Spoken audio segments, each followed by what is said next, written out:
श्री राम कृष्ण वचनामृत के अगले भाग को प्रारंभ करते हैं। श्री राम कृष्ण अष्ट सिद्धियों तथा ईश्वर के लाभ के बारे में बात कर रहे हैं। वे कहते हैं, विभूति का होना एक आफत है।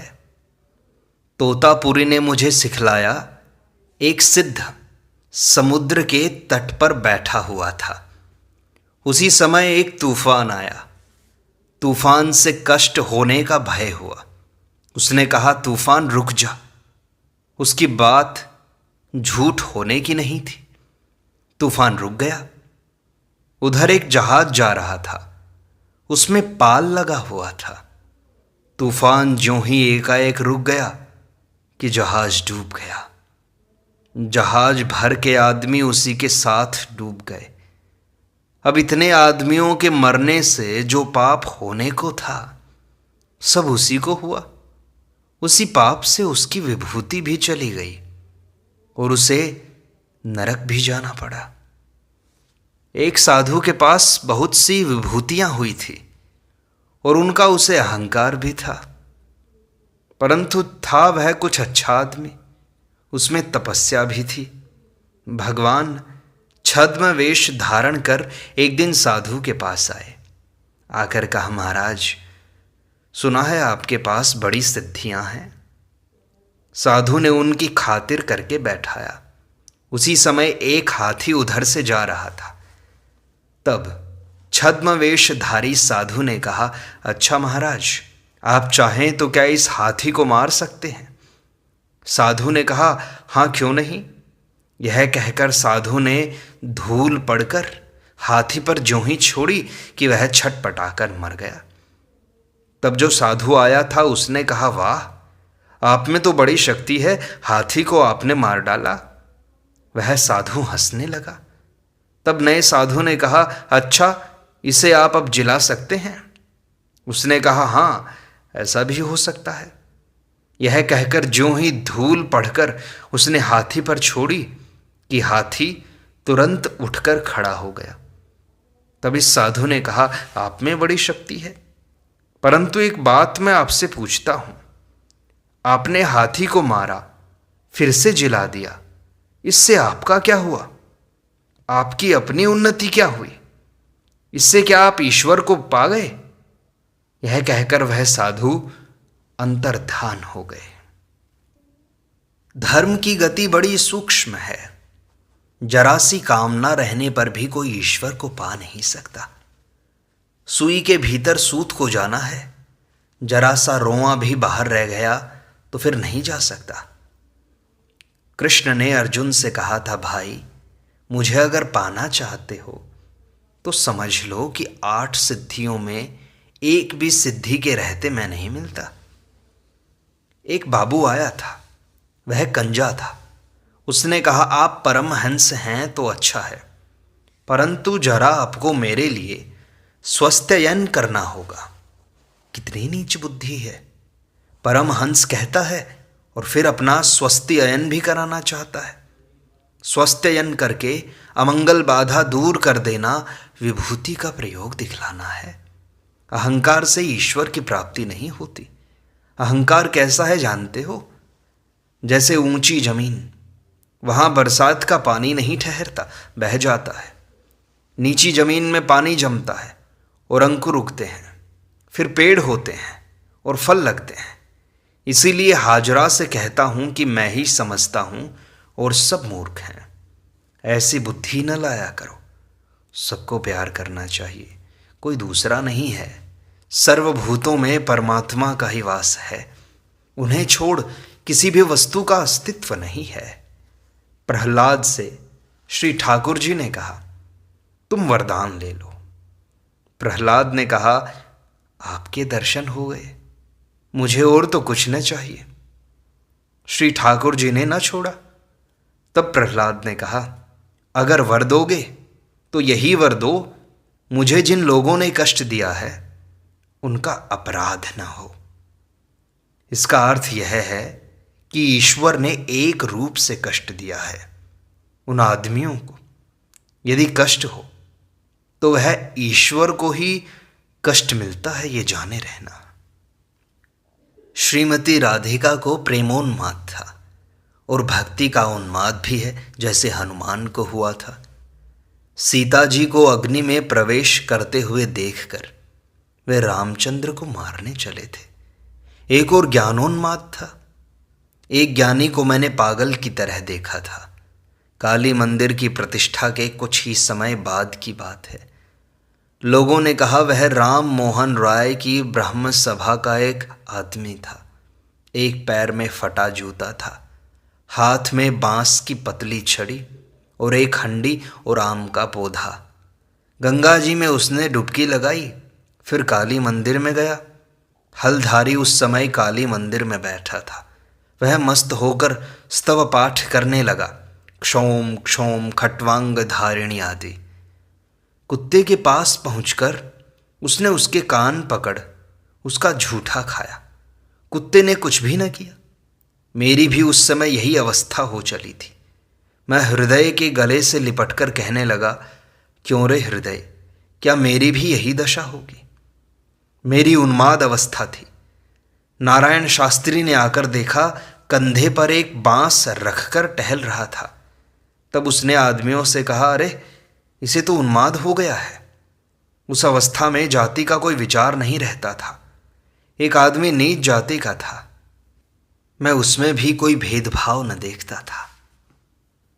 काली मंदिर में कंगले खा जाते थे। मैं उनकी झूठी पत्तलें सिर पर और मुख में छुआता था। हलधारी ने तब मुझसे कहा, तू कर क्या रहा है? कंगलों का झूठा तूने खा लिया, अरे तेरे बच्चों का विवाह कैसे होगा? तब मुझे बड़ा गुस्सा आया। हलधारी मेरा दादा लगता था, परंतु इससे क्या? मैंने कहा, क्यों रे, तू यही गीता और वेदांत पढ़ता है, यही तू लोगों को सिखलाता है। ब्रह्म सत्य है और जगत मिथ्या। तूने खूब सोच रखा है, मेरे लड़के बच्चे भी होंगे। आग लगे ऐसे तेरे गीता पढ़ाने में। मास्टर से कहा, देखो, सिर्फ पढ़ने और लिखने से कुछ नहीं होता। बाजे के बोल आदमी कह खूब सकता है, परंतु हाथ से निकालना बड़ा मुश्किल है। श्री राम कृष्ण फिर अपनी ज्ञानोन्माद अवस्था का वर्णन कर रहे हैं। वे कहते हैं, मथुर बाबू के साथ कुछ दिन नाव पर खूब सैर की। उसी यात्रा में नवदीप भी गया था। बजरे में देखा केवट खाना पका रहे थे। उसके पास मैं खड़ा हुआ था। मथुर बाबू ने कहा, बाबा वहाँ क्या कर रहे हो? मैंने हंसकर कहा, ये खेवट अच्छा खाना पका रहे हैं। मथुर बाबू समझ गए कि ये अब मांगकर भी खा सकते हैं, इसलिए कहा, बाबा वहाँ से चले आओ। परंतु अब वैसा नहीं होता। वह अवस्था अब नहीं है। अब तो ब्राह्मण हो, आचार्य हो, श्री ठाकुर जी का प्रसाद हो, तभी खा सकता हूँ। कैसी कैसी अवस्थाएं सब पार हो गई हैं। कामार पुकुर के चीने संखारी और दूसरे दूसरे जोड़ वालों से मैंने कहा, देखो तुम्हारे पैर पड़ता हूँ, बस एक बार उनका नाम लो। सबके पैर भी पड़ने चला था। तब चीने ने कहा, अरे तेरा यह पहला अनुराग है, इसलिए यह संभाव आया है। पहले पहल आंधी के आने पर जब धूल उड़ती है, तब आम और इमली सब एक जान पड़ते हैं। वह कौन सा आम है, कौन सी इमली, ये समझ नहीं आता। एक भक्त कहते हैं, यह भक्त का उन्माद, प्रेम का उन्माद या ज्ञान का उन्माद अगर संसारी आदमी को हो तो भला कैसे चल सकता है? श्री राम कृष्ण कहते हैं, योगी दो तरह के होते हैं, एक व्यक्ति योगी और दूसरे गुप्त योगी। संसार में गुप्त योगी होते हैं, उन्हें कोई समझता नहीं है। संसारी के मन से त्याग है, बाहर से नहीं। राम कहते हैं, आपकी बच्चों को फुसलाकर समझाने वाली बात है। संसारी ज्ञानी कैसे हो सकता है, पर विज्ञानी नहीं हो सकता। इन दोनों को समझाओ जरा। श्री राम कृष्ण कहते हैं, वह अंत में चाहे तो विज्ञानी हो सकता है, पर जबरन संसार छोड़ना अच्छा नहीं है। राम कहते हैं, केशव सेन कहते थे उनके पास एक आदमी इतना क्यों जाते हैं, एक दिन चुपचाप चूहो देंगे तब भागना होगा। श्री राम कृष्ण कहते हैं, चुप हो क्यों दूंगा? मैं तो आदमियों से कहता हूं यह भी करो वह भी करो, संसार भी करो और ईश्वर को भी पुकारो। सब कुछ छोड़ने के लिए तो मैं कहता नहीं। केशव सेन ने एक दिन लेक्चर दिया। कहा, हे ईश्वर, ऐसा करो कि हम लोग भक्ति नदी में गोता लगा सकें और गोते लगाकर सच्चिदानंद सागर में पहुंच जाएं। स्त्रियां सब चिक की ओट में बैठी थी। मैंने केशव से कहा, एक ही साथ सब आदमियों के गोते लगाने से कैसे होगा? तो इन लोगों स्त्रियों की दशा क्या होगी? कभी कभी किनारे पर लग जाया करना, फिर गोते लगाना, फिर ऊपर आना। केशव सेन और दूसरे लोग हंसने लगे। हाजरा कहता है, तुम रजोगुणी आदमियों को बड़ा प्यार करते हो, जिनके रुपया पैसा मान मर्यादा खूब है। अगर ऐसी बात है तो हरीश, लाटू, इन्हें क्यों प्यार करता हूँ? नरेंद्र को क्यों प्यार करता हूँ? उसके तो भुना भाटा खाने को नमक भी नहीं है। इस तरह कई देर तक ये बातें चली। फिर शाम को सभी भक्तों ने विदा ली। फिर अगले दिन श्री राम कृष्ण एक महत्वपूर्ण बात समझा रहे हैं। कहते हैं कि बात यह है कि देश, काल और पात्र के भेद से ईश्वर ने अनेक धर्मों की सृष्टि की है, परंतु सब मत ही उनके रास्ते हैं, पर मत कभी ईश्वर नहीं है। बात यह है कि आंतरिक भक्ति के द्वारा एक मत का आश्रय लेने पर उनके पास पहुंचा जाता है। अगर किसी मत का आश्रय लेने पर कोई भूल उसमें रहती है तो आंतरिकता के होने पर वे भूल सुधार देते हैं। अगर कोई आंतरिक भक्ति के साथ जगन्नाथ जी के दर्शनों के लिए निकलता है और भूलकर दक्षिण की ओर न जाकर उत्तर की ओर चला जाता है तो रास्ते में उसे कोई अवश्य ही कह देता है, क्यों भाई, उस तरफ कहाँ जाते हो? दक्षिण की ओर जाओ। वह आदमी कभी न कभी जगन्नाथ जी के दर्शन अवश्य ही करेगा। परंतु इस बात की आलोचना हमारे लिए निष्प्रयोजन है कि दूसरों का मत गलत है। जिनका यह संसार है वे सोच रहे हैं। हमारा तो यह कर्तव्य है कि किसी तरह जगन्नाथ जी के दर्शन करें। और तुम्हारा मत अच्छा तो है, उन्हें निराकार कह रहे हो, यह अच्छा तो है। मिश्री की रोटी सीधी तरह से खाओ या टेढ़ी करके खाओ, मीठी तो जरूर लगेगी ना। केवल कट्टरता अच्छी नहीं होती। तुम लोगों ने बहुरुपये की कहानी सुनी होगी।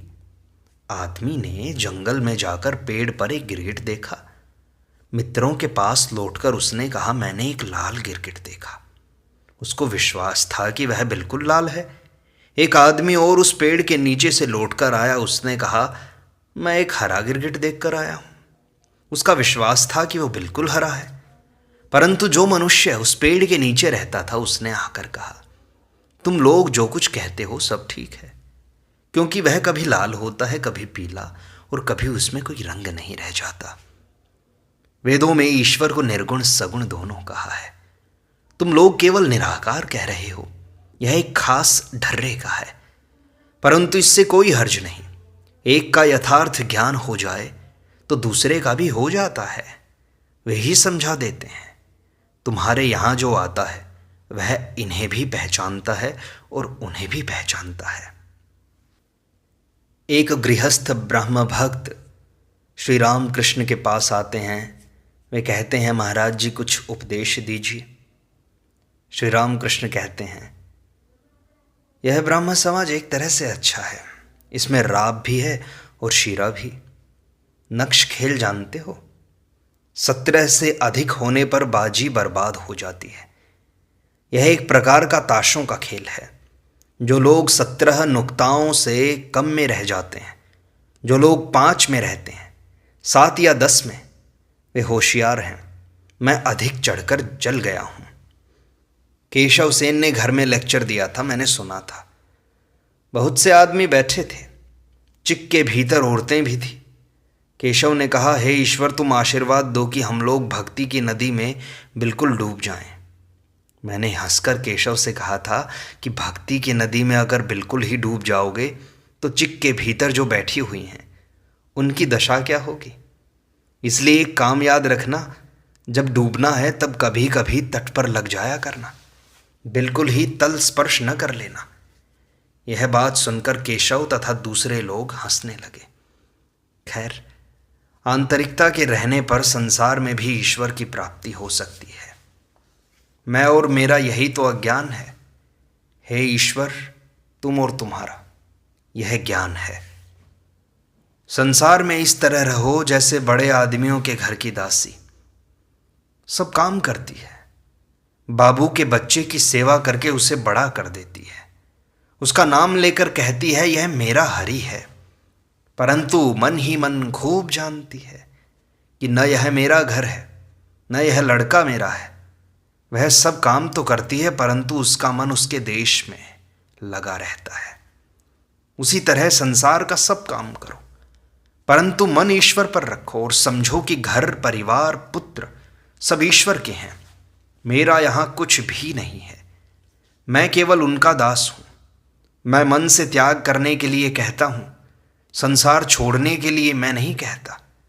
अनासक्त होकर, संसार में रहकर, संसार से अलग न होकर के, अंतर से उनकी प्राप्ति की इच्छा रखने पर उन्हें मनुष्य पा सकता है। मैं भी आंखें मूंद कर ध्यान करता था। उसके बाद सोचा क्या इस तरह करने पर ईश्वर रहते हैं, और इस तरह करने पर, आंख खोलने पर ईश्वर नहीं रहते। आंखें खोलकर भी मैंने देखा सब भूतों में ईश्वर विराजमान है। मनुष्य, जीव, जंतु, पेड़ पौधे, सूर्य, चंद्र, जल, स्थल और अन्य सब भूतों में वे हैं। मैं क्यों शिवनाथ को चाहता हूं, जो बहुत दिनों तक ईश्वर की चिंता करता है। उसके भीतर सार पदार्थ रहता है, उसके भीतर ईश्वर की शक्ति रहती है। जो अच्छा गाता और बजाता है, कोई एक विद्या बहुत अच्छी तरह जानता है, उसके भीतर भी सार पदार्थ है, ईश्वर की शक्ति है। यह गीता का मत है। चंडी में है, जो बहुत सुंदर है, उसके भीतर भी सार पदार्थ है, ईश्वर की शक्ति है। आहा, केदार का कैसा स्वभाव हो गया है, आते ही रोने लगता है। दोनों आंखें सदा ही फूली हुई सी दिखाई पड़ती हैं। ईश्वर से प्रेम हो गया है लगता है, भक्ति कर रहा है। अगले दिन श्री राम कृष्ण समाधिस्थ हो गए थे। फिर समाधि भंग हुई, पर अब भी आनंद का नशा उतरा नहीं था। श्री राम कृष्ण अपने आप ही बातचीत कर रहे हैं, भावस्थ होकर नाम जप कर रहे हैं। कहते हैं सच्चिदानंद सच्चिदानंद। कहूँ नहीं, आज तू कारण आनंददायिनी है, कारण आनंददायिनी। सा रे ग मा प ध नी। नी में रहना अच्छा नहीं, बड़ी देर तक रह नहीं सकता। एक स्वर नीचे रहूंगा।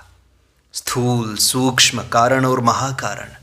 महाकारण में जाने पर चुप है, वहां बातचीत नहीं हो सकती। ईश्वर कोटि महाकारण में पहुंचकर लौट सकते हैं। वे ऊपर चढ़ते हैं, फिर नीचे भी आ सकते हैं। अवतार आदि ईश्वर कोटि के हैं, वे ऊपर भी चढ़ते हैं और नीचे भी आ सकते हैं। छत के ऊपर चढ़कर फिर सीढ़ी से उतरकर नीचे चल फिर सकते हैं। अनुलोम और विलोम। 7 मंजिला मकान है, किसी की पहुंच बाहर के फाटक तक ही होती है। और जो राजा का लड़का है, उसका तो वह अपना ही मकान है, वह 7 मंजिल घूम फिर सकता है। एक एक तरह के अनार हैं, एक खास प्रकार है जिसमें थोड़ी देर एक तरह की फुलझड़ियाँ होती हैं, फिर कुछ देर बंद रहकर दूसरे तरह के फूल निकलने लगते हैं, फिर और किसी तरह के फूल। मानो फुलझड़ियों का छूटना बंद ही नहीं होता। एक तरह के अनार और हैं, आग लगाने से थोड़ी ही देर के बाद वह फुस्स से फूट जाते हैं। उसी तरह बहुत प्रयत्न करके साधारण आदमी अगर ऊपर चला भी जाता है तो फिर वह लौटकर खबर नहीं देता। जीव कोटि के जो हैं, बहुत प्रयत्न करने पर उन्हें समाधि हो सकती है, परंतु समाधि के बाद न वे नीचे उतर सकते हैं और न उतरकर खबर ही दे सकते हैं। एक है नित्य सिद्ध की तरह, वे जन्म से ही ईश्वर की चाह रखते हैं। संसार की कोई चीज़ उन्हें अच्छी नहीं लगती। वेदों में होमा पक्षी की कथा है। यह चिड़िया आकाश में बहुत ऊंचे पर रहती है, वहीं वह अंडे भी देती है। इतनी ऊंचाई पर रहती है कि अंडा बहुत दिनों तक लगातार गिरता रहता है। गिरते गिरते अंडा फूट जाता है, तब बच्चा गिरता रहता है, बहुत दिनों तक लगातार गिरता रहता है। गिरते ही गिरते उसकी आंखें खुल जाती हैं। जब मिट्टी के समीप पहुंच जाता है तब उसे ज्ञान होता है। तब वह समझ लेता है कि देह में मिट्टी के छू जाने से ही जान चली जाएगी। तब वह चीख मारकर अपनी मां की ओर उठने लगता है। मिट्टी से मृत्यु होगी, इसीलिए मिट्टी देखकर भय हुआ है। वह अपनी मां को चाहता है। मां उस ऊंचे आकाश में है, उसी ओर बेतहाशा उड़ने लगता है। फिर दूसरी ओर दृष्टि नहीं जाती। अवतारों के साथ जो आते हैं वे नित्य सिद्ध होते हैं, कोई अंतिम जन्म वाले होते हैं। तुम लोगों को दोनों ही हैं, योग भी है और भोग भी। जनक राजा को योग भी था और भोग भी था, इसीलिए उन्हें लोग राजर्षि कहते हैं। राजा और ऋषि दोनों ही। नारद देवर्षि हैं और सुखदेव ब्रह्मर्षि। सुखदेव ब्रह्मर्षि हैं, सुखदेव ज्ञानी नहीं, पूंजीकृत ज्ञान की मूर्ति है। ज्ञानी किसे कहते हैं? जिसे प्रयत्न करके ज्ञान हुआ है। सुखदेव तो ज्ञान की मूर्ति हैं, अर्थात ज्ञान की जमा की हुई राशि। यह ऐसे ही हुआ है, साधना करके नहीं हुआ।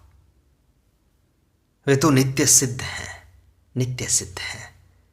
इस प्रकार श्री राम कृष्ण वचनामृत का यह भाग यहीं संपूर्णता को प्राप्त होता है। शेष अगले अंक में।